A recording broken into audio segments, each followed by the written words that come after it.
risk their lives to save others. Right now, support is growing in the fight to make sure our firefighters battling cancer get the funding they were promised. Ronnie Dahl is once again coming to their rescue. She is back with us to tell us what's next in this fight now. Ronnie. And this is a fight that we are not giving up on. You know, we've ruffled a few feathers in Lansing, and because of that, this issue is no longer being ignored, but there is still work to be done, and that's why a rally is being held at the Capitol building on Tuesday.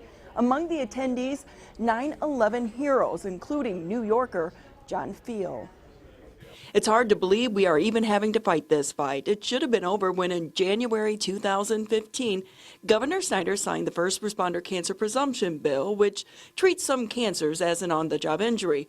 Publicly, politicians supported it, but lawmakers failed to put money into the fund. Until that money gets funded, there's no presumption at all and no protections for us. And our heroes are dying. Recently, cancer taking the lives of Captain Steve Babcock with the Lansing Fire Department and Rodney Sweet from Midland. They feel like their elected leaders have turned their backs on them, have they? They're damn right they have. All this week, I've been working to make this right. I went to Lansing, lobbied lawmakers. We appreciate it so much. $3 million, that's what's needed to get this fund started. Democrats are on board, and now a majority of the Republican senators are too.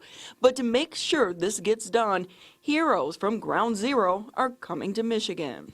We're going to come to Michigan, we're going to be respectful, but we're going to be stern, and we're going to support the brothers and sisters and the firefighters who deserve this bill. It's that simple. John Field with the Feel Good Foundation was a demolition contractor at Ground Zero. The experience turned him into a crusader for first responders. He's walked the halls of Congress with Jon Stewart from The Daily Show. When you guys want to find money, and you know you can find money.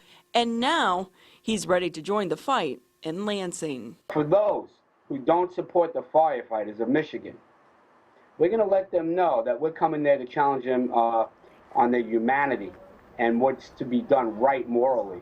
And if your moral compass is pointing in the wrong direction, we're going to let people know. No doubt things are going to be getting interesting tomorrow, you know, but for countless families, this fight is personal. Julie Stanaway's husband died from cancer. He was only 36 years old at the time. Todd Stanaway worked with the Westland Fire Department for 12 years prior to his death. He was a member of the hazmat team and loved his job. But his wife says it ended up killing him. She has little doubt being exposed to dangerous contaminants caused his cancer. And she says her husband believed it too. That's why, even though he was sick and he was dying, he made the trip to Lansing to testify to try to get the First Responder Presumption Bill passed. He was very determined. He wanted to go and testify, and he was nervous, and he was having speech issues at the time because of the symptoms were progressing.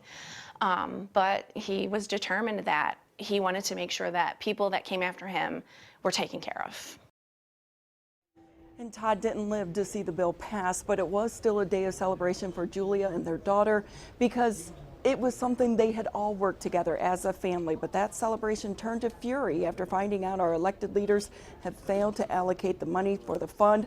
We'll have so much more on that part of the story coming up for you on Action News at 6. I'll tell you, she has a pretty powerful message to our lawmakers, and it's something everyone wants to watch. All right, Ronnie, thank you. We'll look forward to that.